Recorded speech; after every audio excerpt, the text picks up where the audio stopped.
Well, we're back for another short thought for the week, and this week we're looking at this word, pruning. It's a word that isn't often used these days unless you perhaps know your way around a pair of garden shears. And it's defined as when you trim or cut away dead or overgrown branches or stems, especially to encourage new growth. It's a word that when you begin to think about it has a lot of initial connotations around something that could be considered quite painful. Cutting away, pruning, trimming back some of the overgrown or dead branches to encourage new growth. Where I've been staying in Bournemouth at my fiance's parents, they've got willow trees in their garden.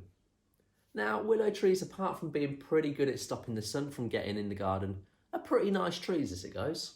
They're relatively pleasing to the eye, they're ridiculously big, and they have a pretty good colour about them all year round. Back around November last year, they were pruned. I mean, they had a serious haircut. Now, to the untrained eye, I wouldn't have thought that they particularly needed doing. However, they got their haircut, and I have to say, in my untrained, untreated opinion, they looked worse than what they did before. They were taken right back, so all of the leaves were taken off, and to be honest, they looked a bit sparse and stump-like. I was caught between this wondering of, how on earth could this be beneficial? What once brought an array of colour to the garden was now absent, and though it added the opportunity for more light to come in, it didn't look half as nice as it did before, in my opinion. It was over the period of the next 6 months, however, though, where I became quite fixated on the transformation that took place. I'd regularly sit and look out to see whether there had been any new growth, whether these once full branches and leaves, these lovely willow trees, would one day indeed bloom again.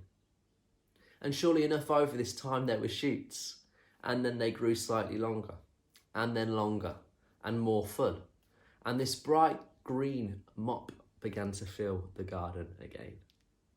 And as I sit here today and share this thought with you, it's like they were never cut. They look healthier, the colour seems brighter, and they look longer now than what they ever did before.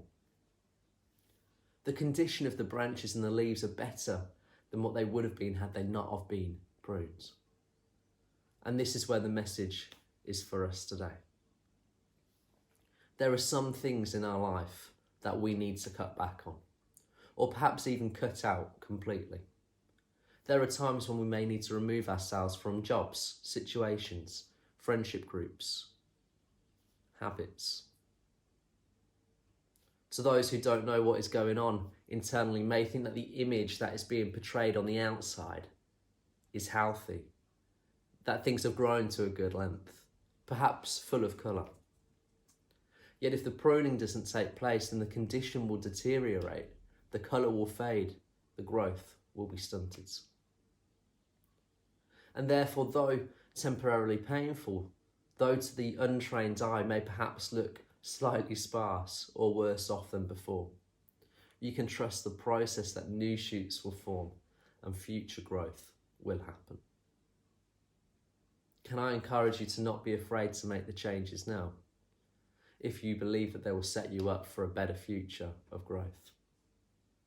To not take care of the condition of something would imply that you don't mind how something turns out. Yet I think we can all reach a level today where we can say that it isn't necessarily about what we have or how we look, though to some those things are important. Rather, it is about who we are and who we want to be. It isn't necessarily about what we have or how we look, though to some those things are important. Rather, it is about who we are and who we want to be. So can I ask you 2 questions to close today? Who is it that you are and who is it that you want to be today? And what are some of the changes that you may need to make in your life? What are some of the things that you need to cut back on to allow new growth to take place? Well, hey, that's been our short thought. Thank you for watching, and I'll see you next week. Take care.